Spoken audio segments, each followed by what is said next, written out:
Welcome to Bold Talk series where creativity, leadership, and ideas, innovation come together. My name is Epi Ludwig, and today I have a privilege to have a short one-on-one conversation with Adrian Copabianco, the co-founder and CEO of Billy. Adrian, great seeing you. Welcome to our Bold Talk series. How are you? Very good, very good. Thanks for having me, Epi. Well, thanks for joining me, and looking forward to this short conversation. First thing first, I'm very impressed with Billy. Give us your background and what inspired you to start Billy. Yeah, thanks for that, Epi. So I'll give a little bit of context on what Billy is. Billy is a social commerce and social content platform. And really what we do is we help connect the dots between brands and social media influencers to raise awareness of products and to sell products and services. So to your original question, Epi, my background, former CEO of ad agencies. So I've spent about 20 years as CEO of regional or global ad agencies. And really, as CEO of an ad agency, the job of myself and my teams at the time was to help connect our brand partners, typically Fortune 100, Fortune 1000 clients, with an audience through any media, right? Through TV, digital, billboards, radio, whatever that is. And our teams would invest, several billion dollars on behalf of our clients to connect them to that audience. What's happened over the last couple of years is that social influencers have become not only a media channel to an audience, but also a sales and a retail channel. So that's a bit about my background, and the inspiration to develop Billy along with our partners was to really take advantage of that democratization of media, that democratization of retail through influencers to help connect brands with social media influencers. So that's why we started the business. Nice. And how long ago this was, Adrian? Well, the nuggets of it came together, probably like a lot of things, probably about 2 years ago. And really in earnest, we started focusing and building the business. We put various building blocks together last year. So, Wow, in earnest, really in terms of focus, we're a year and a bit into this adventure, into this journey, and continuing to build. nice. So, Adrian, it's all about leadership when it comes to a business. How do you define effective leadership in today's rapidly evolving business landscape? Defining leadership, I think, ultimately, well, the simplest definition of leadership probably is the results in terms of, what a team is able to achieve in terms of the end results for the goals of the organization. But I think probably maybe kind of the core of your question, two things that probably define or help drive effective leadership, I would say, are adaptability and resilience. So, it's a lot of times people will, they find people will look at successful business leaders or cultural leaders or sports leaders, and they might look at the wins and see kind of a very short frame on that. The reality is probably 99 out of 100 times there was a ton of resilience to get there, right? Those wins were preceded by challenges, by losses, by roadblocks, by barriers. And that successful leadership, that successful outcome was likely the result of getting up one more time than getting knocked down. So I think resilience is certainly important, and adaptability. We can plan for as many scenarios as we want. At the end of the day, it's impossible to factor all the scenarios, and both in terms of challenges and opportunities. So the adaptability to be able to understand on the fly new opportunities, new challenges, and respond to them. So I think adaptability and resilience are certainly key elements of required for effective leadership. Hmm. We'll talk about team. What strategies do you use to encourage and nurture creativity within your team? Yeah, that's a great question. I think to really encourage that, it's always. I mean, I've tried to do this myself personally as well too, but it's to try to operate within the realm of possibilities and opportunities. I personally get very energized, very excited about about the idea of an opportunity, right? Seeing something that doesn't necessarily exist today and building the strategy and the execution to bring that together. So, I think certainly inspiring that kind of thinking within a team as well in terms of, working with folks who appreciate value and can see opportunities.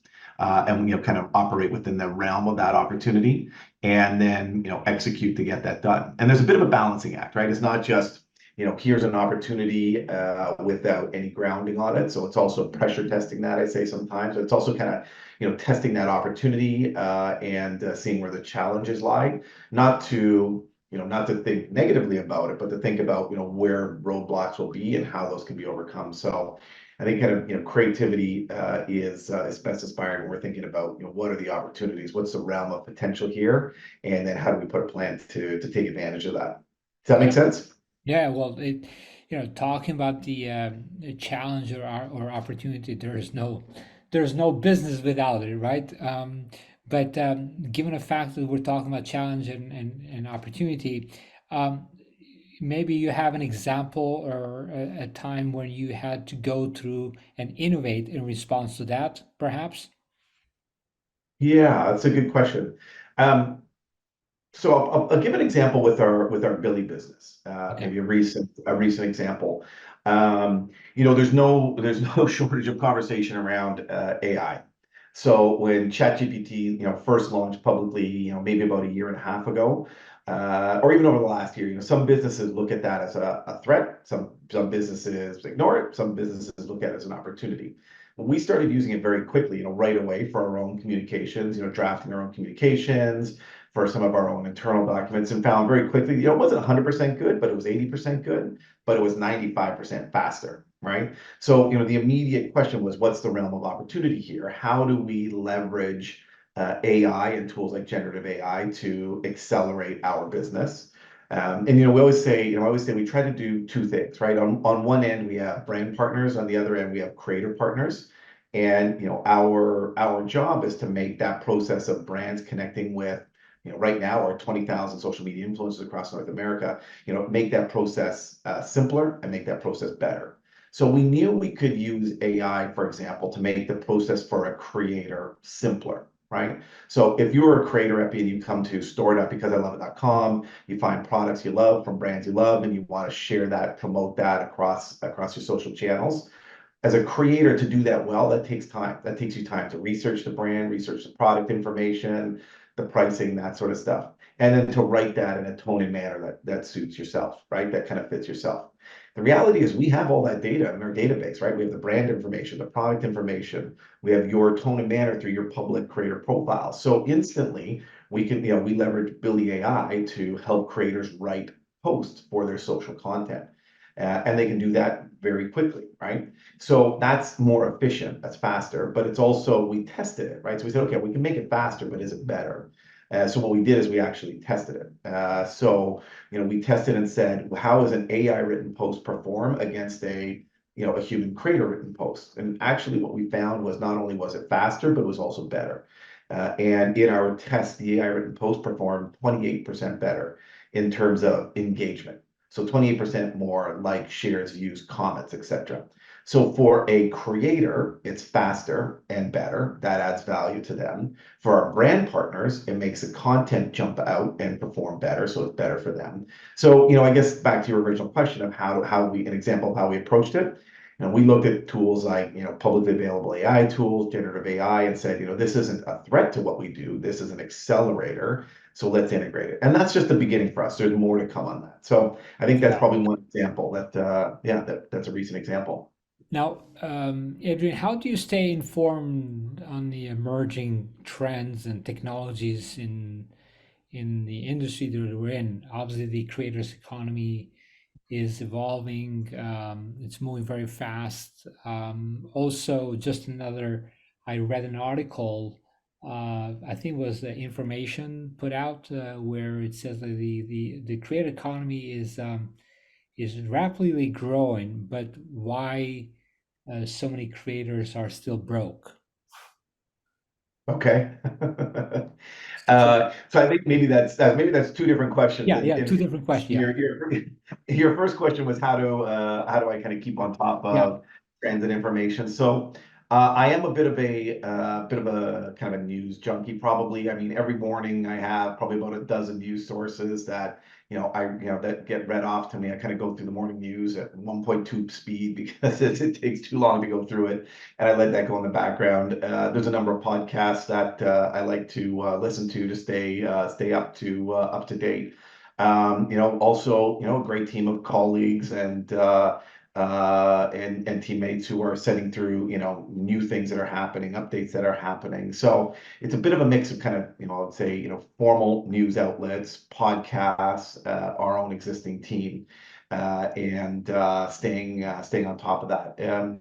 It's it's there's also kind of the not to get distracted in too much of the details, right? So also having a bit of a strategic perspective over time to say, okay, this is what's relevant, this is the noise, and be able to distill that. The second part about kind of the news about creator economy growing. So to give some numbers on that, globally last year, social commerce was 1.2 trillion globally, which is kind of mind-boggling. Now that includes dollars in advertising spend in social platforms, etc. In the US alone, creators were estimated to, sell about 100 billion in products last year, and that's estimated to grow 3x in the next 18 months.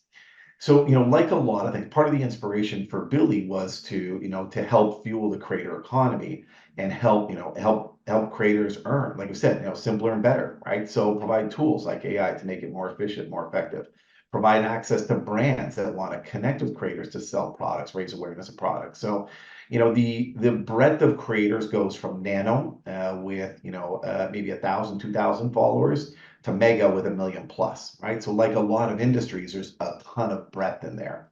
yeah, And our job and the way we look at our job is to help enable brand partners and creator partners be more successful.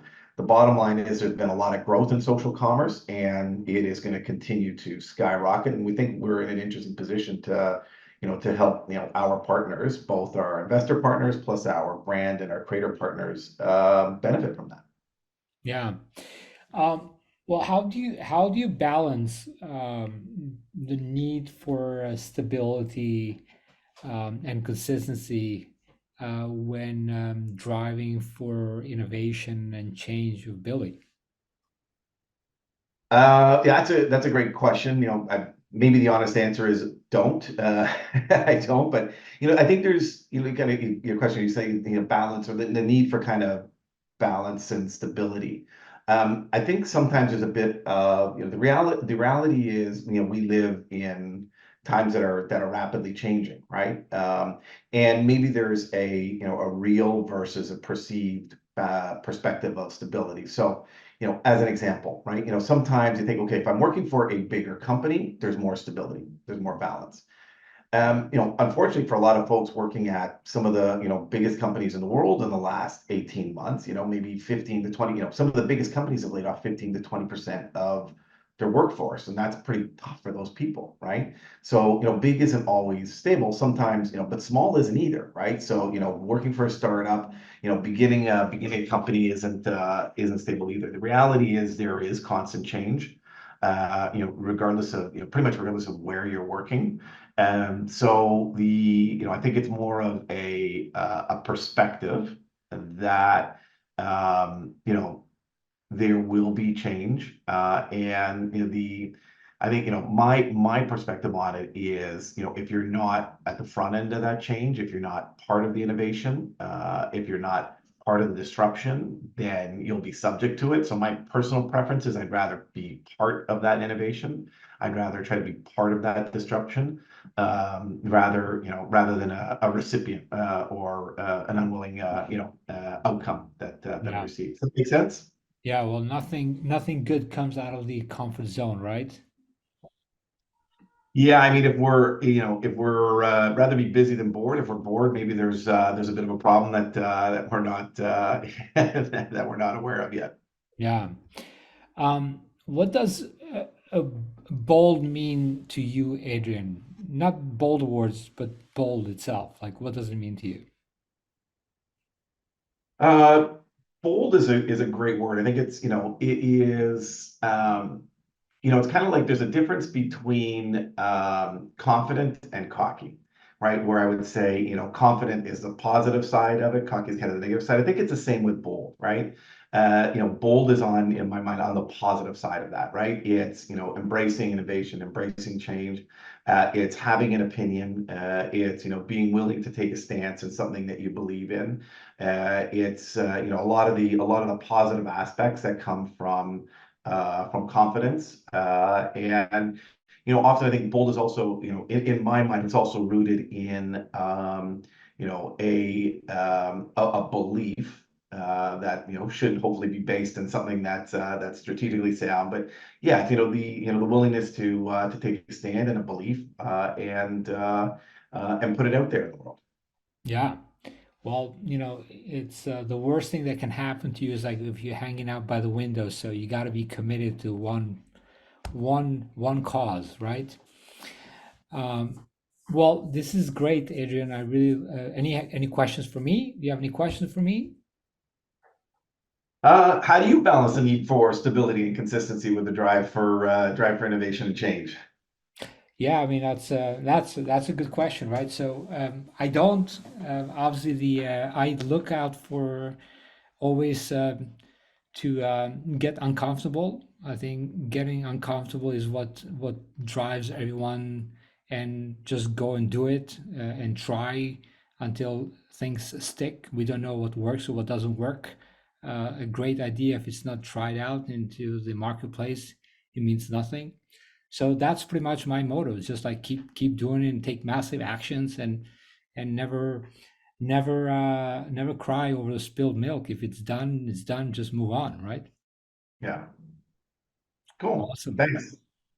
Great. Well, always be bold, Adrian. Congrats on all your successes. Thank you for joining me in this Bold Talk series, and look forward to seeing you again soon. Until next time, take care, be great, and be bold. Thanks, Epi. Likewise. Have a great day. Cheers, my friend. Bye.